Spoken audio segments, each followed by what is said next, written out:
Unang tanong ay... Go, Runa. Bilang isang lalaki, kaya mo bang hindi mag-cheat? Gerald! Yes naman, Runa. Kaya ko hindi mag-cheat as long as nandun na tayo sa isang relationship and we need to put limitations with other people. Why in a relationship with someone? Kasi kung hindi tayo maglalagay ng limitations, ito talaga yung magiging dahilan na maaari tayong mag-cheat kung hindi natin alam yung ginagawa natin. Nag-cheat ka na before? Hindi po. Bawal. Nag-cheat na yung partner mo? Yung partner po. Yung partner. Bakit bawal, sabi mo? Teacher siya. No cheating. Bawal mangopya. Bawal yun! Bad yun! Cheating is not allowed. Bawal. Number 2, Kim. Yes po. Kasi po yung tao pong mahal nyo ay dapat ay sapat na po yun. Kumbaga po ay... Kasi kung minamahal mo siya, dapat mataas ang respeto mo sa kanya. At yung pag-cheat po kasi, yun po kasi kasalanan. So, yun po. Have you ever cheated?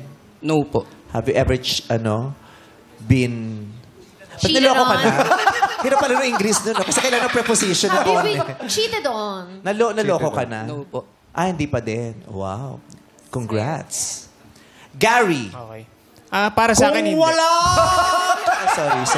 Hindi siya yun. Go, Gary. Para sa akin, mali yung mang-cheat. Dapat makontento ka na lang kung sa relasyon mo kung anong meron kayo. Pero ikaw, diba kaya mo bang hindi mag-cheat? Yes. Never mo pang nagawa yun? Yan, hindi pa. Ako yung niloloko madalas. Oh. Paano yun nagagawa? Na hindi ka mag-cheat? Maging kontento ka. Kumbaga, kung ano yung meron yung karelasyon mo, mag-stay ka na lang doon. Tanggapin mo na lang sa kayakapin mo. Mahalin mo ng todo. Ibigay mo lahat ng effort mo. Pasayahin mo yung karelasyon mo. Tapos huwag ka na maghanap sa iba. Kasi pag matanda ka na, alam mo naman yung tama sa kamali. Pero di ba lahat naman tayo sinasabi lagi yan? Yung, alam naman natin yung konsepto na dapat din nag-cheat, cheating is bad, cheating is chuchu, cheating is chuchu. Pero sa pala yung bakit nag-cheat ng mga tao? Siguro, para sa akin, yung ipon ko lang po, siguro natutokso. Okay. Kim. Siguro po dahil may nahanap siyang iba na hindi maibigay nung partner niya. Gerald. Temptation po. Ano yung mas mabigat? Yung temptation o tukso? Parehas yun eh. Yes, lagi. Parehas yun. Ay, ito naman. Oh, tukso. Sensya ka na. Ito naman. Natukso lang ako. Na-tempt ka agad eh. Runa, sinong bibigyan mo ng green flag?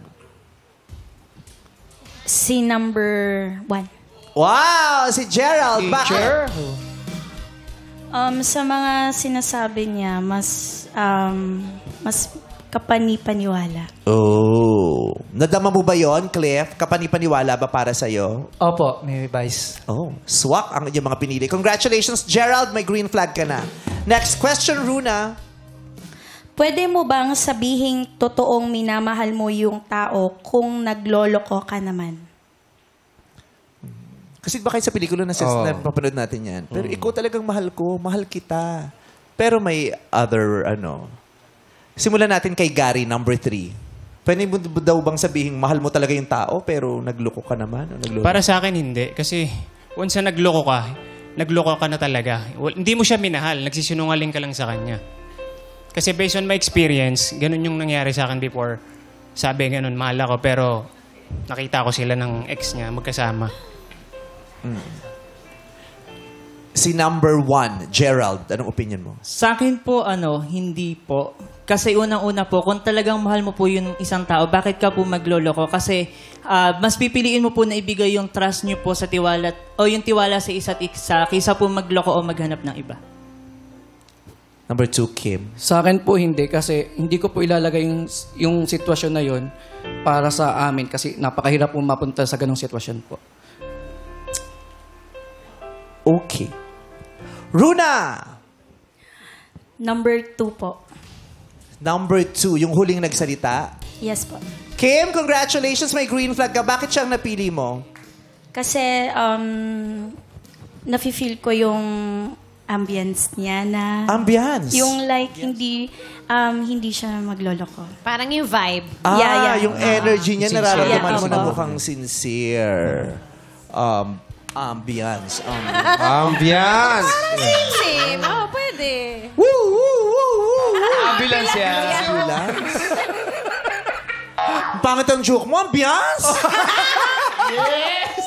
Galing. Okay. So, may tigisan na si Gerald, si Kim, si Gary, wala pa, may pangatlo kang tanong.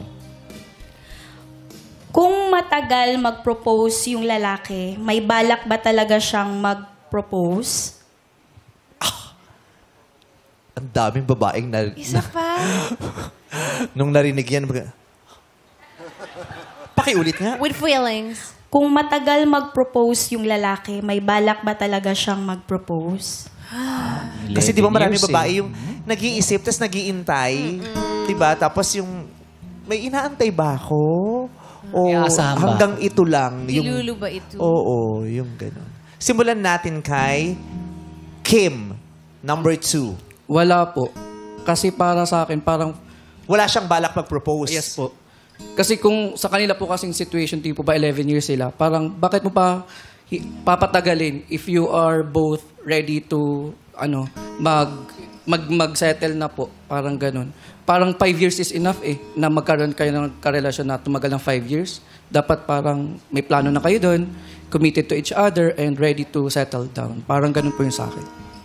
Proposal lang to, hindi wedding itself, ha? Iba yung proposal may sa long wedding. engagement din Oo, kasi. pwede ka naman mag-propose after 5 years, pero ang wedding nyo, sa 10th year nyo pa, yung ganun Ganun pag din. nag-ipon kayo. So, Gary, number Para sa akin 3. meron. Siguro nagpaplano lang siya ng matagal para maging pulido yung pagpo-propose niya. Maging maayos. So, pwedeng meron pa din. Meron. Naku, naguluhan na naman yung mga babae. Kasi sabi ni Kim, wala daw. Sabi ni Gary, pwedeng meron. Gerald, Sa akin po meron. Siyempre, unang-una, hindi naman po lahat ng bagay minamadali. Kung talagang mahal mo po yung isang tao, kahit po mag-propose ka kung 5 years or 4 years, 6 years pa lang po kayo, pwede naman po. Then kung hindi po talaga kayo yung compatible sa isa't isa, pwede naman pong hindi ituloy yung marriage kung talaga nag-cheat po yung isang tao. question, pwede bang itanong ng mga babae sa lalaki yung, magpo-propose ka ba? Kasi ang tagal ko na May naghihintay. ibang Para at ganon- least alam ko kung may inaantay ako, wala. Merong gano'n, nag-open sila sa ganong klaseng conversation. Pwede ka rin naman katulad ko, nag-hint. Yung parang pahapyon na, parang gusto ko yung ganyang sing-sing, yung color Ay. blue, parang ganon. Oo. So, depende sa babae kung ano yung tapang mo na magtanong. Awkward yung conversation. Pag yung lalaki tinanong about doon, sasagutin mo ba siya ng kung ano talagang totoong sagot mo o sasagutin mo siya ng kung anong gusto niyang marinig? Yung totoo, syempre. Kunyari, sasabihin mo wala kang balak, sasabihin mo talaga wala Pero kang may balak. balak naman talaga kasi ako eh. Di ba? Paano kung wala kang balak? Sasabihin mo ba sa kanya yun right away na, wala hindi ako Yun lang. Paano mo yung sasabihin? Sasabihin mo ba Parang talaga mahirap yun yun, ah. o paliligoy-ligoyin mo? Meron ba talagang lalaking magsasabi? Kasi pag sinabi mong walang balak, parang away na agad yun. O break Hiwalay na, agad. Di ba? Oo, Kasi tama. doon pa lang, yung babae magdi-decide, itutuloy ko pa ba to? Wala niya naman Oo. siyang balak magpakasal. Parang walang pupuntahan eh. Unless pareho kayong type ng tao na hindi mahalaga sa inyo ang kasal. Ang mahalaga sa pwede. inyo, yung intimacy, yung lalim ng relasyon. Secure di ba? kayo sa ganun. Security, kung yes. anong meron kayo. Nakasagot na ba lahat? Sinong bibigyan mo ng green flag? Si Tupo. Si Kim! Ang nakadalawang green flags. Congratulations sa'yo! Eto muna ang mga searchy na hindi mo napili. Searchy number 1, Sir Gerald, magpakilala ka na. Hi, Runa. Thank you and nice meeting you. Thank you, Gerald. Gary? Alika, papakilala ka namin kay Runa, dali. Runa, si Gare. Hello. Hi, nice to meet you. Good luck. Sana maging masaya kayo. Thank you. Thank you. Pakiayos po yung kontador namin. Dun ay, sorry. Cliff, anong sasabihin mo kay Runa?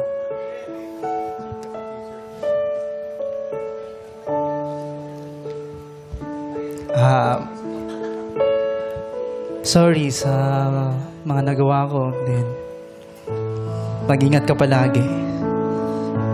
Yun lang po. Ikaw din. And thank you sa lahat. Ingat. Ang daming ibig sabihin ng thank you sa lahat. Pwedeng ibig sabihin ng di ka na niya sisingilin kung may utang ka. Thank you very much, Runa and Cliff. Cliff, may gusto kang sabihin kay Kim? Pwede kang lumapit sa kanya? Kay Kim Chu lumapit. No? Para sa'yo, ingatan mo siya, huwag mo kong gayahin. Yun lang po. Thank you, Cliff. Cliff, doon ka muna sa gilid. Kim, tabihan mo na si Runa.